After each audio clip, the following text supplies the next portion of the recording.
नमस्कार, मी doctor Samrat Jankar, advance laparoscopic GI and colorectal surgeon. आज आपण गॉल ब्लॅडर पॉलिपबद्दल समजून घेऊयात. नेमकं काय होतं, आपण स्कॅन करतो पोटाची. काही कारणास्तव डॉक्टर सांगितलेले असतं पोटदुखीसाठी किंवा दुसऱ्या काही आजारासाठी. पण त्यामध्ये आपल्याला रेडिओलॉजिस्ट इम्प्रेशनमध्ये गॉल ब्लॅडरमध्ये पॉलिप आहे असं मेन्शन करून देतात.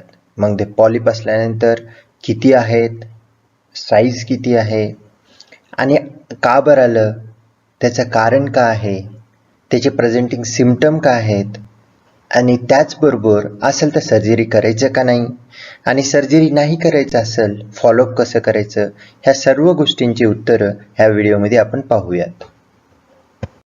हा एक सायंटिफिक व्हिडिओ आहे. हा फक्त आणि फक्त जनरल पब्लिकमध्ये आजाराबद्दल अवेअरनेस क्रिएट करण्यासाठी बनवलेला व्हिडिओ आहे. जरी तुम्हाला गॉल ब्लॅडर पॉलिप असेल तरी व्हिडिओ बघून आपले डिसिजन घेऊ नये. आपण आपल्या जवळच्या किंवा शहरातल्या सर्जनला भेटून करंट गाईडलाईनच्या प्रमाणे ट्रीटमेंट घेण्याचा प्रयत्न करावेत.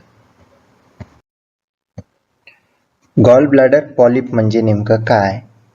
पित्ताशयाचा पॉलिप म्हणजे एक मांसाचा तुकडा जो की गॉल ब्लॅडर पित्ताशयाच्या मधल्या भागेत बनलेला असतो. हा नॉर्मल आहे का? बिलकुल नाही, हा ॲबनॉर्मल आहे. आणि ह्याच्यामध्ये जवळपास 95% कॅन्सर नसलेला असतो, म्हणजे नॉन मॅलिग्नंट. फक्त 5% मध्ये कॅन्सर राहण्याची शक्यता असते. आणि कोणता कॅन्सर बनेल किंवा कॅन्सर असेल हा प्रिडिक्ट करणं हा खूप अवघड असते. म्हणूनच गॉल ब्लॅडर पॉलिपला आपल्याला सिरियसली ट्रीट करणं गरजेचं आहे. सर्जरी विना सर्जरी. गॉल ब्लॅडर पॉलिप असल्यानं सर्जरी जर करायचं म्हटलं, सर्जरीला काही अमाऊंट ऑफ कॉस्ट लागतं. सर्जरीचे सर्टन कॉम्प्लिकेशन असतात आणि सर्जरी केल्यानंतर काही दिवसाचा रेस्ट लागतो.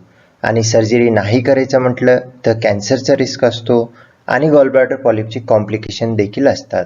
आपल्याला ह्या दोन्हीमध्ये कुठंतरी समन्वय करण्याची गरज आहे. 10 mm पेक्षा जास्त मोठा पॉलिप किंवा पॉलिपमुळे काही सिम्पटम असतील त्या केसमध्ये कॅन्सरचा रिस्क जास्त असतो.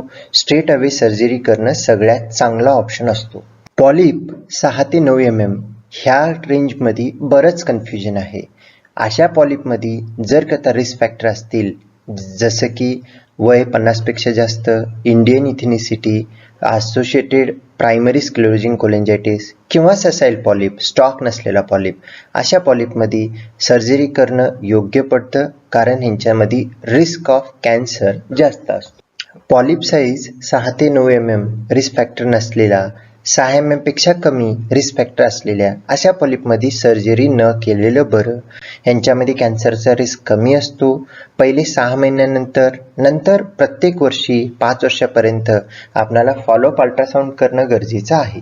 6 mm पेक्षा छोट्या पॉलिपमध्ये रिस्क फॅक्टर नसेल तर पहिल्या वर्षी, तिसऱ्या वर्षी आणि 5व्या वर्षी 3 वेळेस स्कॅन केलं तर सफिशियंट आहे.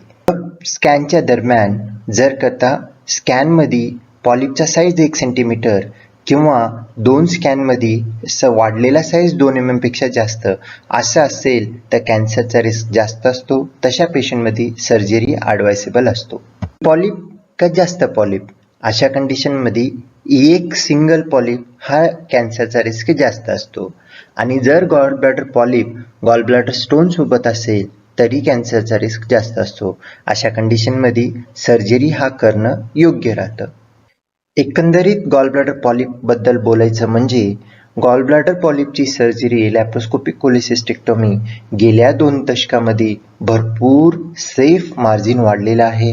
ह्याच्यामध्ये advance technology, high definition camera, ICG system असल्याने त्याची सेफ्टी आणखीन वाढते आणि बरेच surgeon standardization of lap cholecystectomy झाल्याने सेफली सर्जरी करू शकतात, काहीही प्रॉब्लेम नसतो.